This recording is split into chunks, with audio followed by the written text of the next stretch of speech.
Sejam bem-vindos ao Vitamina Ped, nosso podcast de pediatria, trazendo bastante informação para vocês. Hoje nós vamos falar sobre curva de crescimento. Eu sou a doutora Juliana Alves, pediatra e neonatologista. Estou aqui com a doutora Cecília. Eu sou a doutora Cecília Gama, pediatra e neonatologista também. Estamos aqui hoje com a Fabiola Kassab. É um prazer, Fabiola, receber você para a gente conversar sobre esse assunto polêmico e importante. Obrigada, e aí, Ju. Fabi? Obrigada. Seja bem-vinda, que bom que você veio, muito obrigada. Tô sempre às ordens, eu adoro falar desse assunto, acho muito bacana. Você tem bastante informação legal para trazer pra gente, como especialista em amamentação, e a gente como pediatra também vai dar nossos pitaquinhos aqui sobre curvas de crescimento. Conta aí. A curva de crescimento é uma polêmica, inclusive eu vou fazer uma mesa no ENAM, que vai ser em final de abril, sobre a curva de crescimento, né? As curvas de crescimento, elas foram alteradas em 2006. Então, antigamente, existia aquela história que a gente seguia a curva de crescimento de bebês que eram alimentados via fórmula, né? Mas a partir de 2006 foi criada uma nova curva. Então, como que ela foi criada? Nós tivemos vários polos pelo mundo, e aqui no Brasil nós tivemos um polo, que foi em Pelotas, que foi guiado por um grande pesquisador, César Victor, que é um dos maiores pesquisadores de aleitamento. E sim, o Brasil é muito bom em aleitamento. E a gente passou a considerar as crianças amamentadas para realizar esse estudo com as fórmulas, né? Então, passou a pesquisar melhor essas crianças. Então, desde 2006, que não é muito tempo, acho que vai dar agora 20 anos. Essas novas curvas, elas são adotadas para observar o crescimento dessas crianças, né? Então, por que ela é importante? Porque a gente não tem padrão de crescimento igual, na realidade, né? As crianças, elas vão se desenvolver de acordo com o biotipo.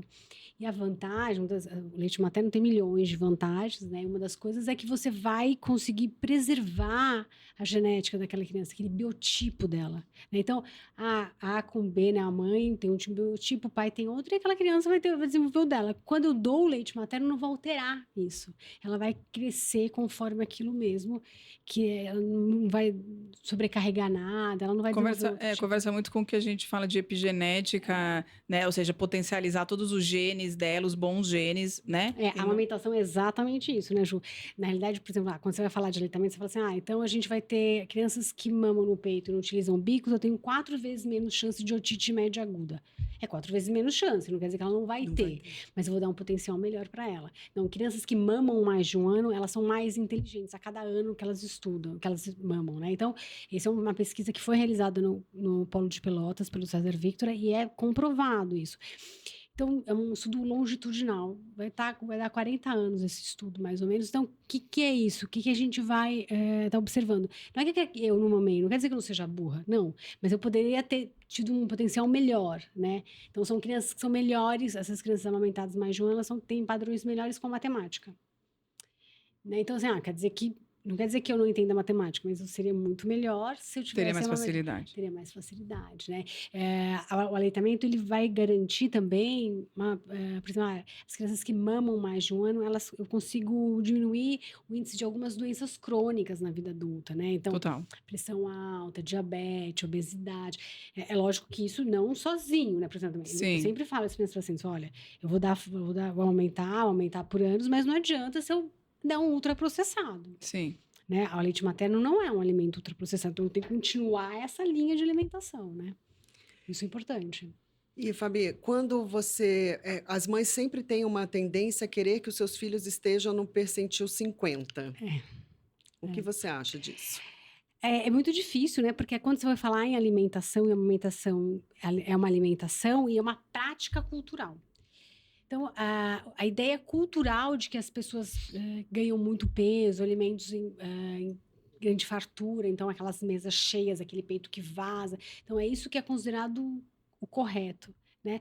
Só que eu vou até dar o meu exemplo mesmo, né? Quando eu fui na pediatra com a minha filha há 22 anos atrás, eu falei, não, ela tá magra. Aí ela olhou assim para mim, era uma pediatra bem conceituada em aleitamento, ela era chefe de um banco de leite no ABC, ela olhou para mim, ela falou assim, mas você não é muito grande, ela não vai ficar muito grande, ela fez assim para mim, o fruto nunca cai longe do pé. é mais difícil mesmo, né? Então, é uma questão de tendência, é uma matemática. Você vai ficar sempre, o seu filho vai ficar sempre entre você e seu marido, né? Aquele percentual. Pode acontecer? Pode. São desvios, mas pode acontecer. Mas é mais difícil. Isso é muito interessante, principalmente naquelas crianças também que nascem muito grandes. Às vezes, por filho de mãe diabética, por uma questão da gestação. E não é genético nem metabólico normal da criança que ela seja daquele tamanho.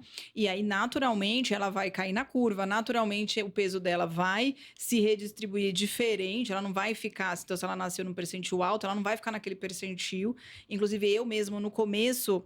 eu não sei como que a Cecília faz, mas eu, nos primeiros 3 meses, eu evito muito de pôr na curva. Mas quando a mãe me pede, eu gosto muito de fazer ganho de peso por dia. Porque é o que eu falo pra mãe.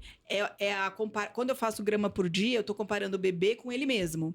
Quando eu coloco ele na curva, eu tô comparando ele com as outras crianças da idade dele. Só que pra eu ver se essa amamentação tá boa, pra ver se ele tá evoluindo na amamentação, se ele tá indo bem, eu quero saber o quanto ele está ganhando em relação a ele mesmo. Então, ele nasceu, primeira semana tava ganhando 30, depois ele tá ganhando 5, tem alguma coisa errada. Agora, se ele tava ganhando 30, depois ele caiu pra 20 e poucos, depois ele caiu pra 18, tá tudo bem.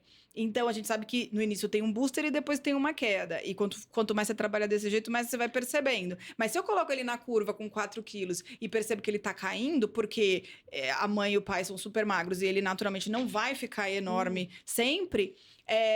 vai parecer pra família que não tá indo bem, que aquela evolução não tá indo bem, que aquela mamada não tá indo bem, e não é isso, né? Como você faz? E da mesma forma, também faço da mesmo jeito. E da mesma forma com os bebês pequenos, né? Os pequenos para idade gestacional, né? Que tem um crescimento intrauterino mais lento, né?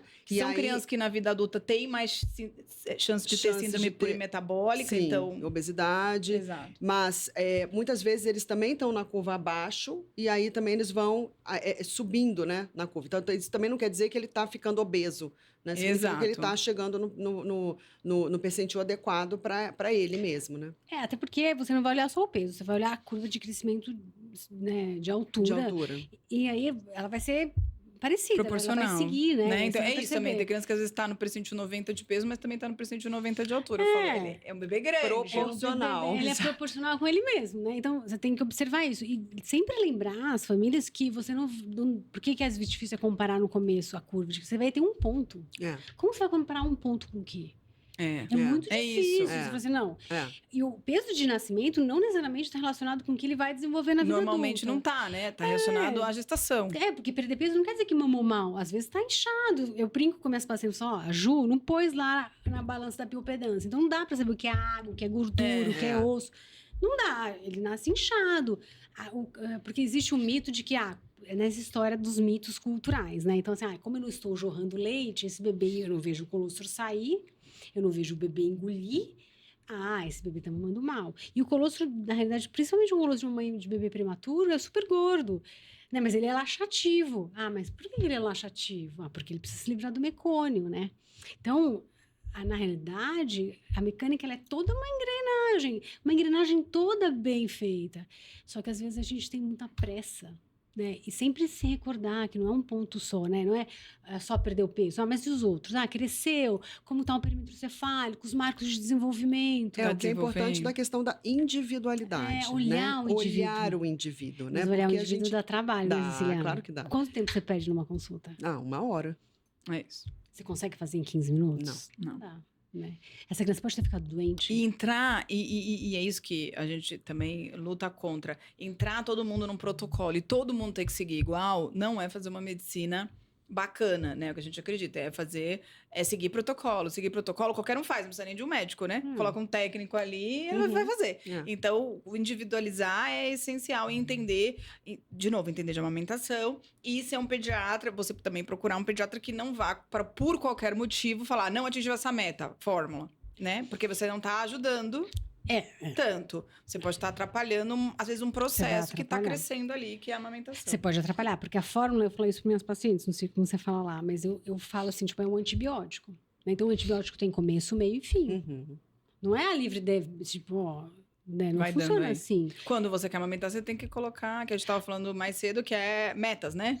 Eu acho que tudo na vida você vai ter que observar, né? É uma estratégia. Outro dia eu atendi um biólogo, ele me falou uma coisa que eu achei interessante, eu passei a usar com minhas pacientes, que é assim, tipo, você já viu filhote de mamífero negar comida? É, mais difícil mesmo. Já viu? Não, né? Não que a gente também seja grandes observadoras de mamíferos. Mas eu passei a observar, não, mas eu passei a observar, porque ele é biólogo, ele me falou isso, eu falei, pode ser verdade. Ele tá falando, a gente acredita, né? Não, passei a olhar, comecei a pesquisar os mamíferos que tem por aí. Vamos observar. Não os Googles, assim. Observar baleias, observar. O leite da baleia é super gordo. O que é melhor, crescer na própria curva ou subir de percentil? Eu acho que acompanhar a própria curva, né? Ele pode. Eu já tive. Se tiver muito baixo, né? Eu já tive paciente também, que é interessante isso, Ju, acho que vocês já tiveram também. Um paciente que ele fazia assim, ó. Então, tinha um mês que ele ia para um percentil, depois ele subia, ele fazia assim, tipo, ele seguia esse padrão, assim, tipo, e foi assim depois na alimentação, porque eu encontrei com ela depois, ela falou, não faz, ele continua fazendo isso. Ó, que interessante, ele né? cai 2 e sobe 2, cai 2. Foi assim, no crescimento. Que não é uma coisa comum, a gente costuma ver ser mais linear, a gente vê assim na altura, né? Mas ter paciência de olhar essa criança, né? Você fala assim, e paciência, e acompanhar, né, que é importante. Porque quando a gente pensa em curvas, né, aquelas curvas, né, o gráficozinho bonitinho, eu sempre falo, a gente tem os percentis, só que aquilo ali é a população mundial. Então, a gente tem os desvios, a gente tem populações diferentes. Então, a gente tem que considerar isso, né? Ainda mais no nosso país, né? Que é tão misturado, então vai ter todo tipo, a gente vai ter todo tipo de paciente, né? Tem aqueles que estão no todos os percentis, né? Diferente se fosse a Alemanha, né? Diferente. Eu acho que hoje em dia a gente vai ter um monte mesmo, e é importante, tem uma frase de um autor que eu gosto muito, que ele fala assim, olha, pesar um bebê não vai diminuir a mortalidade nem a morbidade dessa criança. É isso, não é só pesar, a gente está longe de ser só pesar, eu tenho que olhar essa criança, porque ele pode estar ganhando peso, pode estar com problema de alimentação, ele pode estar ganhando peso, ele pode ter uma outra questão. E quantas mães no consultório você tem que desmistificar, fala, esquece o peso, vamos olhar para tudo, né, porque fica uma fixação mesmo. É difícil, né, de observar, as pessoas pensam, não, a balança ela é importante, ela é um parâmetro, mas ela não é o único parâmetro que eu vou usar numa criança, porque não é justo com ela. Boa. Quando o pediatra deve agir? Essa pergunta é pra gente, né? Olha, a gente quando que eu acho que a primeira coisa é não uma urgência, né? Quando a criança cai numa curva. Eu tive uma paciente que eu agi, não era pediatra, e eu acabei agindo porque ela morava em outro estado, e a criança, não é que ela fazia uma curva, ela, tipo, era um escorregador, assim, eu falava, gente, não é possível, né? Ela tinha um freio, ela mora numa outra cidade, num outro estado. E ela foi embora, um casal de médicos, eles foram embora e a criança começou. Aí ela me escreveu de lá. Fá, pode ser pega? Eu falei, lógico, né? Aí vamos arrumar pega. Mas enquanto isso, para o meu coração não ficar muito assustado, vamos ordenhar, porque você tem a possibilidade de tirar o leite do peito dessa mulher, fazer essa extração. Então, tem muitas estratégias antes de pegar e colocar uma fórmula e mamadeira, né? A fórmula não é, assim, eu posso usar a fórmula se a família quiser. Ou se não tiver mais nenhuma outra alternativa. Eu acho que pode ser assim, mais ou menos, o nosso parâmetro, né? Pode ser essa brincadeira. E aí, ela engordava quando a gente dava o leite ordenhado. Tirava. Aí, quando eu falo isso para os pacientes, quando uma criança engorda com leite ordenhado e ela não engorda com boca-peito, não tá extraindo, né? É a passagem, né? Desse leite que não tá boa. Aí ela, no caso de médico, não pode ser um problema cardíaco? Realmente, um problema cardíaco pode ocasionar um cansaço dessa criança. Aí, não tinha. Aí, quando ela tava com 5 meses... Mas problema cardíaco, normalmente, você vai ver com eco fetal, enfim. Mas vai que às vezes tem algum sinal, né? Vai que passou, né? Passou por uma gestação que você vira mulher de ponta cabeça. Quantos exames de sangue a gente faz? Existe na pediatria quando a criança não ganha peso, né? E que chama fail to thrive, que é... Falhou, eu detesto eu tenho pavor disso, fail to thrive, parece que, tipo, falhou e não tem jeito, né? E aí englobaria fazer um eco, fazer ultrassom, fazer um monte de coleta e muito difícil você ver um fail to thrive, né? Normalmente é uma mamada ruim, é uma coisa muito mais simples. Muito difícil. Mas vai que, né? Pode acontecer. Vamos fazer. Pode, tudo pode. Tinha uma professora que falava que a gente fazia as perguntas mais estúpidas, assim. Pode ser tal coisa? Pode, mas, né? Vamos olhar pelo outro lado. Era muito paciente. Né? Fazer E aí, quando ela veio com 5 meses para São Paulo, que ela veio visitar o GO dela, eu marquei consulta com uma fono. Eu falei, não, eu já marquei a consulta com a fono, se você não quiser, eu pago, não tem problema, mas meu coração vai ficar mais tranquilo se você passar por ela consulta. E aí, ela tava com quase 5 meses e meio, assim, aí a fono falou, não, você nem pode fazer a introdução alimentar porque ela vai engasgar. Aí, tá vendo? Então, é isso, né? A gente pode procurar essas coisas mais difíceis, né? Pode ficar fazendo exame de urina, que também, né? Não é. Também nunca vi. Isso tem descrito. Pode ser uma infecção de urina, porque a infecção de urina é silenciosa, a criança não ganharia peso. Mas eu tenho 20 e tantos anos de formada. Eu nunca vi na vida isso acontecer. Eu também nunca vi. Mas então... vai ter outro sinal, né? Mas tudo bem, é pouco invasivo. E eu nunca tive também a experiência no consultório de algum cardiopata, de chegar à conclusão que a criança é cardiopata porque ela não ganha peso. Assim, né? Do nada. A criança tá ótima, do nada é cardiopata. Não existe também isso aí, também nunca vi isso. Mas, assim... Não, mas tudo bem. Vamos dormir melhor à noite. O cardiopata e o pneumopata, eles gastam muita energia para sobreviver porque a própria alteração anatômica vai gerar isso no organismo. Então, por isso que não ganharia peso. Mas não tem como ele ser assim e não ter uma frequência respiratória aumentada, né? Esse gasto energético, ele é visível. Então, eu teria outros sinais, né? E sopro, né? Alguém vai escutar, enfim. Mas no final é isso, né? Assim, você tem uma coisa que você, às vezes, eu precisei intervir, né? Tipo, eu marquei a consulta com a fono.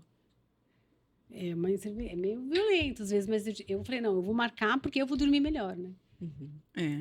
O que eu acho, o que eu vejo da diferença de pediatras que estão a favor, pró da amamentação, de pediatras que não estão, é que qualquer motivo, para os que não estão, qualquer motivo começa uma fórmula, começa um leite, sendo que muitas vezes essa mãe tem muitas outras opções, por exemplo, como você falou, ordenhando, e ao mesmo tempo, paralelamente a isso, e procurar resolver o problema com uma fono, com uma consultora, com um pediatra, enfim, do que você só simplesmente, né? Simplesmente, então toma um leite pronto, porque às vezes a própria família fala assim pra mim, não ganhou peso, é fórmula. Não, mas nem pensei em fórmula, tem um monte de coisa pra gente fazer antes disso. Então é isso, mas é muito mais fácil pra mim falar, dá fórmula aí, tchau. Volta mês que vem. Volta mês que vem. Dá menos trabalho. E eu já tive pacientes que vieram de outros pediatras assim. A criança não tá ganhando peso, não tá bem, e mandou voltar mês que vem. Mas voltou. Mas como que... Né? Então, assim, é isso. É o que a Cecília tá falando. Cuidar, ficar de olho. E com um planejamento. Porque também não adianta só vem pesar e não dá nenhuma estratégia. Que é isso, né? Não vai diminuir a mortalidade nem a morbidade se você não olhar a criança. E olhar a criança vai ser olhar a mamada, né? Olhar a mamada, olhar os pais, ouvir, entender tudo isso, entender aquela mama, como é que é, enfim. Porque tá tudo ligado, né? Uma boa mamada vai garantir um bom alimento. Às vezes na consulta, quando a gente pergunta, não sei se aconteceu já com vocês. Outro dia eu fiz um monte de perguntas sobre o parto, a gestação. Parece que eu sou curiosa. Não, aí eu virei para os pais e falei, não, a criança não nasce quando ela nasce, né? Eu tenho toda uma história dela antes. Eu preciso observar, não posso virar as costas para essa criança. Sim. Né? E tem muitas, por exemplo, situações no parto. Eu tive agora um parto que ela teve uma queda de pressão importante, ou quando tem um sangramento, ou quando ela tem alteração de tireoide ou diabetes, onde, por exemplo, o leite vai demorar mais para descer. Então a criança tava fazendo pouco xixi, a criança tava chorando pra caramba, porque realmente o leite não veio, a pojadura, né, a descida do leite não aconteceu no momento que a gente esperaria. Então o timing da mãe tava diferente ali do timing da criança, no sentido de, tipo, a criança queria já um volume, já queria um leite mais engordurado que não tinha. Então tudo isso é importante. Realmente a gente pergunta as coisas porque a gente quer não é curiosidade, né? Mas isso tem relação com a individualidade, né? Então a gente perguntar, quando a gente pensa, né, em uma avaliação de uma criança, de um bebê, principalmente um bebê, né? É isso que você falou. A vida dele já começou lá na concepção. Então, ele tem isso de vida. A gente precisa avaliar essas questões. Eu preciso ter a curiosidade, né? Por exemplo, às vezes um bebê nasce de vácuo, né? Vácuo é importante, às vezes ajuda, super, né? Mas são crianças mais tensas, né? Eu já tive uma vez um bebê com a Ju, que ela falava, ele engordava, tudo, mas ele chora muito, Aí um dia eu fui à noite, numa sexta-feira à noite, era, sei lá, bem tarde, aí pus ele de um lado, ele mamou bem, aí ele começou a chorar, aí ele fez um monte de cocô, vazou cocô pra todo lado, não sei o quê. Quando eu virei ele do outro lado pegar a outra mama, menina, esse menino chorava. Apesar de virar, assim, ele chorava, mas ele chorava. E eu falei... Aí eu me lembrei, eu tava no parto, que ele chorou 3 horas antes de pegar o peito. Aí ela falou, ele ficou só num lado, e ele nasceu inteiro enrolado no cordão. Ele tinha uma tensão. Então, eu tive que arrumar um jeito dele pegar o peito do outro, né? Mas isso... E ele estava numa idade, numa época, os bebês eles têm os marcos de crescimento, que ele chora mesmo, né? Então, assim, sim, saltos. A partir da 3ª semana chora mais, chora. A gente podia ter falado, simplesmente, é época de chorar, é cólica, vamos medicar para cólica. Daí ele tinha uma dor, né? Muito grande. E às vezes eu preciso olhar, chamar outros profissionais. Não é preguiça de trabalhar. Não é que eu tenho preguiça de trabalhar, é porque... Precisa. E aí entra uma que a gente também quer trazer aqui para nossa próxima, né? Que é a fono e a osteopatia. Porque daí entra a importância de um osteopata, um fisioterapeuta, para liberar. Essa criança vai evoluir muito melhor. Porque às vezes só da fórmula... Não, vai continuar chorando, né? Depois passa e ninguém descobriu o que é. Ninguém teve a curiosidade de fazer uma...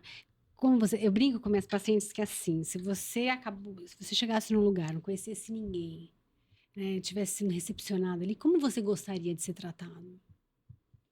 Né? Eu gostaria que as pessoas me olhassem com cuidado, com atenção, tivessem paciência comigo, né? Principalmente, né? Eu não sei como você vai cuidar. A gente tem paciência com você, Fabi. Mas não é? Sim, é verdade. Claro. Coitado, acabou de chegar no mundo. Ser gentil, né? Um profissional gentil, né? Um profissional gentil, com ética. Porque eu acho que as famílias hoje em dia trazem muitas expectativas, né? Porque ao mesmo tempo que a gente tem muita informação, que é bom a gente se informar antes de ter o bebê, essas informações, às vezes, são em excesso. E aí atrapalha porque fica sempre nessa expectativa. A expectativa do bebê ganhar peso, a expectativa do quanto por dia que vai ganhar, a expectativa da curva de crescimento, de ganho de peso, a expectativa do leite materno, a expectativa do seio que tem que estar jorrando leite. Então, é muita expectativa. Tadinhas, né? Fico com pena dessas famílias. Porque eles também têm uma expectativa deles com eles mesmos, né? Do desempenho de quem é ser pai. Né? O que orientar quando os filhos estão em curvas diferentes? Então, por exemplo, o meu mais velho está numa curva super alta, mas o meu segundo filho não performa da mesma maneira. A gente dá a ideia do padrão, né? Assim como a gente não pode comparar todos, fazer uma linha de base no consultório, eu não posso fazer uma linha de base em casa, né? Porque são pessoas diferentes. Sim. Eu tenho só um, mas você tem 2, né? Não, e são totalmente diferentes. Totalmente eu vejo lá, né?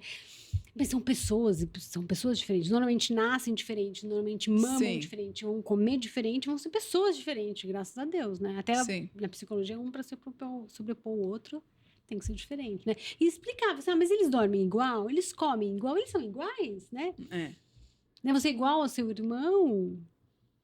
Eu acho que começar a conversar sobre isso, né?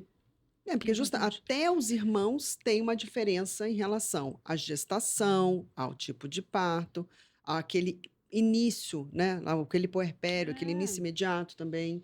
Porque o primeiro filho, normalmente, a gente está um pouco mais ansiosa, a gente tem mais medos, mesmo nós, pediatras, né? Sim. São pessoas normais, né? Sim, nós somos seres humanos. E aí isso tudo interfere também em como que vai ser aquelas características. E às vezes a mamada realmente, às vezes é uma questão alimentar, sim. Às vezes a mamada de um é melhor que a do outro, o que não significa que a gente precisa intervir, né? Desde que a criança esteja bem. Feliz, tá dormindo, tá desenvolvendo, tá ganhando um pouco menos. Você percebe, às vezes, que aquela mamada não é 100%. Mas e daí? Mas o segundo filho tem muito mais estímulo que o primeiro, né? Sim, o segundo filho vai ficar olhando o irmão mais velho, você acha? Coisa chata, ele vai né? Ficar olhando a mãe só, né? Ele tem um outro... Mas às vezes ele não performa tanto num ganho de peso e tudo bem, e depois ele vai comer melhor, ou às vezes não, ou às vezes ele vai ser... Às vezes ele é menor mesmo. Né? O meu mais novo, por exemplo, ele ganhava muito mais peso, bebê de mamada, porque ele realmente mamava muito melhor. Mas depois, na introdução, tipo, o cara não gosta de comer. E o meu mais velho come muito melhor. Então, numa curva de crescimento de peso, eles são muito diferentes. E tá tudo bem. Não é? Os tá meus tudo também, bem. a mesma coisa, igualzinho. Então, vou entuchar a comida do menino? Não Mas existe você pegar isso. uma senhora que tem 10 filhos daquelas de antigamente e perguntar, seus filhos são todos iguais? O que ela vai te falar? Não é. Não é. É diferente na hora de comer, de falar, de andar, de tudo, né? É que eu acho que a história do aleitamento é assim, desculpa te interromper, Ju. É que assim, eu não vejo o leite sair, eu não vejo o bebê engolir. E aí, aquilo que eu não vejo, que não é palpável. A história do controle, né? Mas é difícil mesmo, né? Eu vivo numa sociedade onde tudo eu controlo, né? Eu vejo as pessoas no celular, as câmeras nas casas, eu sei onde as pessoas estão, eu tenho medo, né? E aí é muito difícil acreditar no invisível mesmo, porque a responsabilidade dessa mulher, eu lembro de pensar isso quando eu amamentava. Claro. É muita responsabilidade fazer essa criança ganhar peso, crescer, se desenvolver. Isso, não ficar doente, né? Não ficar doente. E eu acho que existe uma coisa que eu converso muito com as pacientes, e algumas precisam mais, outras precisam menos, que a gente foi criada, a gente é de uma geração que a gente foi criada para trabalhar. Então, a gente sabe muito bem esforço, mérito, entendeu? Então, eu me esforcei, eu quero resultado. Eu fiz aqui, eu vou performar na prova, eu vou performar no meu trabalho, eu vou subir de cargo, eu vou... Enfim. Então, como a gente vive, foi criado nesse meio, a gente tem uma energia masculina grande. Então, a gente tem muita dificuldade. E é muito... A gente vive num mundo onde é muito valorizado isso, e é zero valorizado o instinto feminino. Quando você começa a ter muito instinto feminino, você é louca. Então, é muito difícil essa virada de chave para as mulheres, principalmente as que eu tenho que performam muito no trabalho, para elas entenderem que, assim, agora você é fêmea. Agora você vai sentir muito mais do que pensar. Porque quando você começa a exercitar isso, a maternidade, ela flui de uma maneira muito melhor. Muito melhor. E a amamentação é isso... Mas por que é isso? Aquela dedicação na raiz. Mas fisiologicamente tem uma explicação, então, né, quanto Ju? mais relaxada você tiver, quanto mais pele a pele você fizer com aquela criança, quanto mais você tiver entregue, aquilo flui. Quanto mais você controla, quanto mais você põe em aplicativo, começou, parou, dormiu. Não estou dizendo que eu sou contra aplicativos, mas quando aquilo vira o centro de tudo, aquilo começa a gerar uma angústia e parece que o negócio não flui. Quando você sente mais e pensa menos na maternidade, em tudo. Eu brinco com as minhas pacientes assim. Gente, eu entrava na escola para escolher escola, eu entrava com um checklist, mas eu olhava, se eu pisasse e sentisse alguma coisa que me incomodasse, não existia nada que aquela escola ia fazer que me fizesse matricular meu filho ali. Eu também. Então, porque assim, instinto. Eu aprendi a duras penas, porque vocês sabem que eu tenho uma energia masculina forte, eu aprendi a duras penas a sentir. Foi com os meus filhos que eu aprendi a sentir muito mais do que pensar. E eu super controladora, mas eu falava assim, não, aqui eu vou dar loucona mesmo, não curti. E assim, coisa de eu falar assim, tô indo embora daqui agora. Uma vez eu fui visitar, eu sou filha de professores, minha família é toda professora, não sei o quê. Eu fui visitar uma escola super boa na Vila Mariana. Que às vezes te indicam umas coisas, né? E você fica assim, não, mas essa pessoa que eu confio tanto me indicou. Conceitualmente, uma escola que ali no bairro da Vila Mariana é super conhecida e considerada boa mesmo, sabe? Uma escola... Aí eu entrei na escola, as crianças estavam comendo em cima da carteira, eu já fiquei assim, né? Eu fiquei com medo da coordenadora. Eu falei, legal, não sei o quê. Peguei e falei, meu marido, não vou pular. Sabe por quê? Porque eu tenho medo da coordenadora. Não vai rolar. A relação medo não rola com aprendizagem, entendeu? Isso. Não vai dar certo. Mas isso você só sente. Se você for com um checklist e falar, checou, você vai errar. Você vai errar terrivelmente, olha que coisa. Mas por isso que eu falo, você tem que sentir, né? Vai, experimenta. E sente o que você sentir. Sente o que você sentir, é isso. E eu acho que pro resto da vida na maternidade é assim, isso impera. Então, se você sente que seu bebê tá bem, seu bebê tá bem. Mas se você também sentir que seu bebê não tá bem, gente, ele não tá. Ele não tá. Pode ir atrás porque ele não tá. Porque a gente sabe, e às vezes ninguém... Não é culturalmente aceito que isso seja relevante, né? Tipo, eu tô sentindo, aí todo mundo, né? Entende? Ninguém valoriza isso, porque né? O que não é... Porque é a mesma coisa do aleitamento. Não é palpável. Eu não consigo e a amamentação entra muito nisso, né? Porque eu não consigo ver. Só que você tem que pensar, porque assim, o corpo... A gente tá na contagem cristã em 2026, mas se eu pegar outras contagens, se eu levar em consideração a evolução, assim, como que a gente chegou aqui? Então... Como que a gente chegou aqui? Sem balança. Sem médico, com todo respeito a você. Sim. Não é isso. Não é que eu não gosto da minha profissão. Eu amo a minha profissão, mas meu ofício é muito importante. Mas eu acho que tem uma questão que o corpo, ele é... Né? Então, assim, o bebê ele é muito vinculado à mãe, né? Quando você vai ler o Winnicott, quando você vai olhar a mesma parte neurológica. Então, assim, a mulher, ela perde massa cinzenta? Perde, mas ela ganha o quê? Massa branca no cérebro. Que é o vínculo. que é você Exato. trabalhar as emoções. Porque a gente sabe que não é só corpo, não é? A saúde não é só corpo. Sim. Eu tenho uma parte emocional.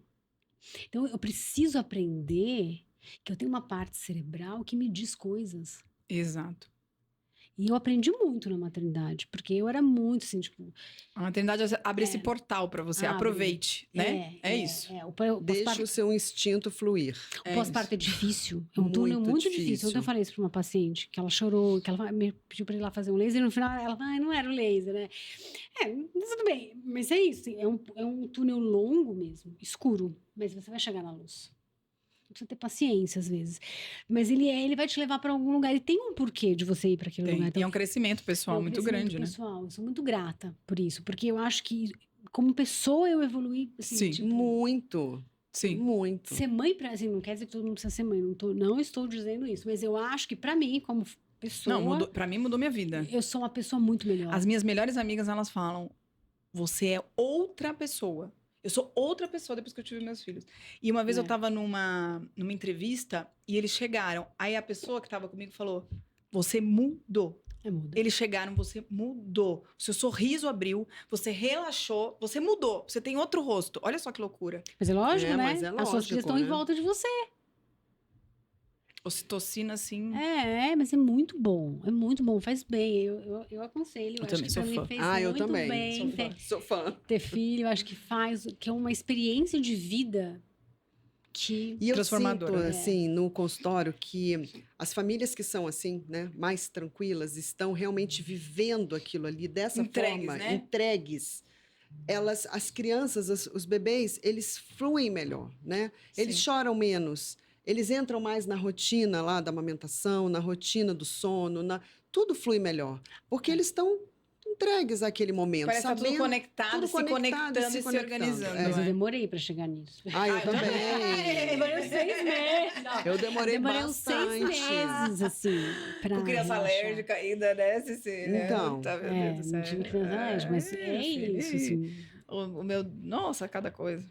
Mas foi importante pro meu crescimento. Sim, mas a gente se transforma, né? Na realidade, eu sou o que eu sou hoje em dia, graças aos meus filhos. Sim, total. Né? Isso. E é até bom a gente pegar isso para um segundo filho, por exemplo. Sim. Como que eu vou ser a mesma mãe? E como que eu vou Não querer vai ter o ser mesmo nunca. filho, gente? Pelo amor de Deus. Eu já Não, passei por um não vai primeiro ser Sim, nunca. pós-parto. não é. Né? Por isso também que é diferente, né? Tem um vídeo da Ju que eu sempre mostro para meus pacientes que falam do pós-parto, né? Você já me viu mandando isso para os pacientes? Que elas falam assim, Eu nem sei, a Fabi mandou umas coisas que eu nem sei o que é. Não, é um vídeo da Ju falando que o Daniel, o marido dela, falava, quando você vai voltar a ser normal? É. E ela fala, nunca mais. Nunca mais, esquece esse é o meu dela. normal. Ela fala Meu marido assim. perguntava pra mim assim, mas quando que você vai voltar ao normal? Aí no começo eu não entendia, sabe? Falei assim, quem é que ele tá falando? Aí, o meu marido ele é meio também. Aí eu falei assim, aí daqui a pouco ele vem ele de novo. Mas quando você vai voltar ao normal? Aí chegou uma hora, caiu minha ficha. Eu falei, deixa eu te falar, eu não vou voltar, não. Eu nunca vou voltar ao normal. Eu sou outra. Não tem como. Não. A transformação é tão profunda, né? Não tem mais. O rio não passa no mesmo lugar. Deleta. Aquela pessoa não é que não existe mais. Aquela pessoa se Ela foi transformou. transformada. Isso. Né? Ela foi a gente é transformada. E tá tudo bem. Tá E tudo pra melhor, ótimo. e foi melhor, lógico. Né? Não Eu é? gosto muito mais de mim hoje. Eu também. Eu adoro minha massa branca. Eu falo, as pessoas falam, mas eu vou ficar mais burra. Não, você vai desenvolver uma parte cerebral que Isso. você não teria outra oportunidade. Olha que incrível, né? A natureza é perfeita. É. A gente tem que aceitar que vamos mudar. E não precisa só de intelecto. Sim, Não adianta nada eu somar 2 mais 2. é isso. Se eu não entender para que ele serve. Social skills, tudo isso, né? Isso é homem, né? 2 mais 2 é para eles. A gente trabalha numa outra frequência. É isso que é a essência feminina, que é ligada à maternidade, que está totalmente relacionada à amamentação. Não que, pelo amor de Deus, quem não amamenta, que não é feminina, não é isso. Mas a essência da coisa é conectada. É conectada. A hora que você, claro, tem pessoas com muita dor, que tá com dificuldade. Não é sobre isso. Mas é sobre o controle vir acima do relaxamento. O meu primeiro filho eu anotava quando que começou, quando que terminou a mamada. O meu segundo filho, eu lembro que meu marido falava assim, você não vai anotar quando que começou? Eu falei, não. Você vai anotar quando que terminou? Não, eu não vou. Eu não quero saber. Eu não quero saber quantas vezes ele tá mamando. Eu não quero saber quanto tempo tá demorando a mamada dele. Eu não quero saber. Eu tinha uma ideia.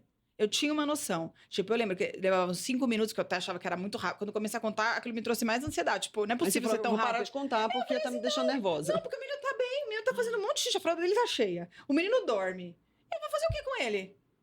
Deixa ele viver a vida dele, ué. Ele quer mamar 3 minutos em um peito e ele tá lá bem? Deixa. A gente não precisa, sabe? Mas é porque é um segundo, né? No primeiro, aquilo ia ser uma cascata de ansiedade, obviamente. Mas aí você já sabe que, tipo, vai vingar. Vai vingar. Vai dar tudo certo. Eu acho que é preciso entender que você não é a única pessoa que olha para esse bebê, você tem um profissional, você tem uma equipe. E tal, e o marido também tá ali, né? Sim. Então, porque às vezes a mulher ela vive tanto no alerta que ela sai ocupando os espaços, né? Porque a gente foi obrigada a ocupar esse espaço. Exatamente. Né? E eu falo muito isso. Falo assim, olha, é assim, cada um na família tem uma posição. O marido, ele vai cuidar de um jeito. Você não vai querer que ele cuide igual a você, porque ele não é igual a você. Cada um ocupa uma posição. Sendo tia, sendo avó, sendo mãe. E às vezes a gente tira muito ele da história, porque a gente quer que faça igual a gente. Não vai ser. Ele não é igual, ele não é mesmo. E a gente, às vezes, ele não consegue entrar ali naquele... Perde o espaço, naquele binômio, O que a gente não pode é desvalidar aquilo que o pai tá fazendo. Isso é importante. Se eu deixei minha criança com você, você vai cuidar do jeito que você. Lógico, eu vou falar, olha, não dê açúcar, né? Tudo bem. Não dê bico. Não dá um Nescau, pra criança. Entendeu? Uma coisa, tem que ter um bom senso, mas né? Mas figure desse jeito, deste lado, é tipo, isso, aí é isso. Né? É isso. É isso. Não é? E tem uma outra coisa, desculpa interromper. Eu estava lendo o Winnicott tem um livro que não é de Winnicott, né? Que não é um discurso de Winnicott, mas que fala do amor quando o Winnicott fala que é uma coisa muito importante, que as pessoas não precisam de pessoas técnicas para serem cuidadas, ela precisa de amorosidade. Ela precisa de humanidade. Às vezes, nessa tecnicidade, que é muito bacana saber o que o leite tem, ou tem uma medicina olhando para você integrativa, eu acho ótimo, tem um osteopata, eu acho que todo mundo devia ir. Mas tem uma coisa que o cuidado, ele vai além disso. Né? Então, assim, eu sei que... Eu sentir, né? Eu sei que essa mãe que acabou de ter um bebê, ela vai errar. Mas não é isso. O bebê não precisa de ninguém perfeito. Exato. Ele precisa de uma pessoa amorosa. Até pra você escolher babá, viu? Exato. Até pra você escolher. Você não precisa ser... Né? Aliás, normalmente, aquela... enfermeira técnica perfeita, não dá certo. Não dá certo. E a criança, ela vai aprender com o erro da mãe, porque aí a mãe vai poder pedir desculpas e ele vai entender como é pedir desculpas, que não é um problema você pedir desculpas se você errar. Porque é em casa que você vai aprender isso. Sim. Né? Isso é muito importante. Então, assim, o problema não é o erro, né? Nós erramos o tempo todo, né? Não tem problema de errar. Mas entra de novo nesse como a gente foi educado pra performar, entende? É difícil. É difícil, a gente não foi educado pra falhar e nem pra cuidar de ninguém. A gente não foi educado nem pra cuidar da casa, nem pra cuidar do marido e nem pra cuidar... Eu, pelo menos, não fui. E nem pra cuidar de filho. Eu fui educada pra... trabalhar e performar no trabalho e na sua vida. Performar. E as nossas mães, eu me lembro que minha mãe falava assim, não dependa de marido, não dependa de marido. Minha mãe falava a mesma coisa. Porque não largue a sua profissão por homem nenhum, por família nenhuma, por filho nenhum. É isso, entendeu? Sim, senhora. Porque era a realidade delas, elas não mãe queriam. acabava com a vida.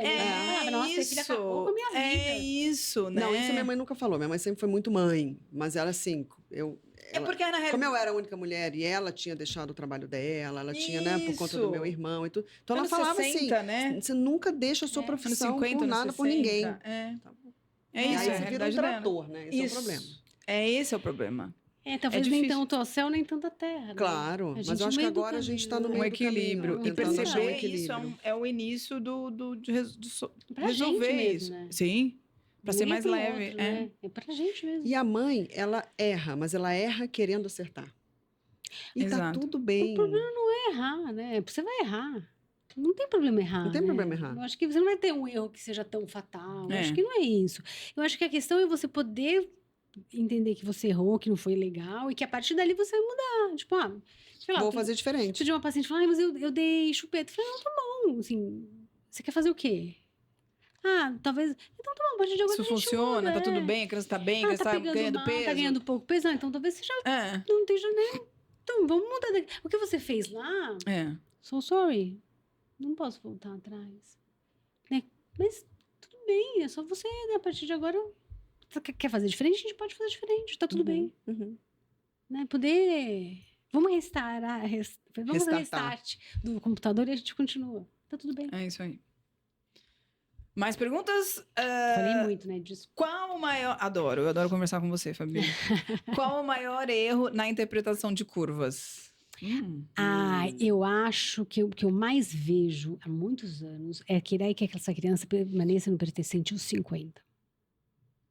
Então, tá vendo? Ela não chegou no percentil 50. E não é isso que a curva tá querendo dizer. Se você for ler as explicações, porque tudo tá online hoje em dia, né? Então, é só você baixar o site, no site do Ministério da Saúde, da Fiocruz, tá lá a explicação de como é feita a curva. Então, assim, metade da população mundial tá abaixo da curva e a outra metade tá acima. Então, você olha, assim, você é uma pessoa mediana no mundo? Eu não sou. Sim. Então, tipo, não vai rolar. E tá no percentil 3, por exemplo, 2 significa que ainda 2% da população ainda é mais magra. E são normais. São pessoas saudáveis. Né? Porque a curva ela é um parâmetro, ela não é uma sentença de morte, né? Eu acho que esse é um parâmetro de 50% de uma população que não é média mundial, né? O Brasil não é média mundial. Então, é difícil cumprir essa meta. Acho que esse é um problema. Esse é um problema muito grande. Sabe, uma outra coisa que eu vejo também é, às vezes, o profissional deixar cair muito a curva. Então, já vinha caindo, mas aí no 4º mês resolveu dar forma. Não, mas continua, tá caindo desde o primeiro. Por que só agora? Não melhorou antes? Não deixou cair para resolver fazer alguma coisa? Muito bom. Né? Muito bom. É isso, gente. Excelente. Nossa, foi ótimo. Fabi, eu poderia conversar com você por horas. Eu converso com a Fabi por horas, eu tenho esse privilégio. É muito bom conversar, né? Mas é isso, eu acho que falar sobre amamentação, sobre percentil, sobre crescimento, desenvolvimento, isso leva a diversos assuntos, né? É uma ponte, né? É um fiozinho para desenrolar lá na frente. Isso. Obrigada. Obrigada mesmo. Obrigada, adorei. Obrigada, gente. Segue a gente aí e continua assistindo nossos episódios.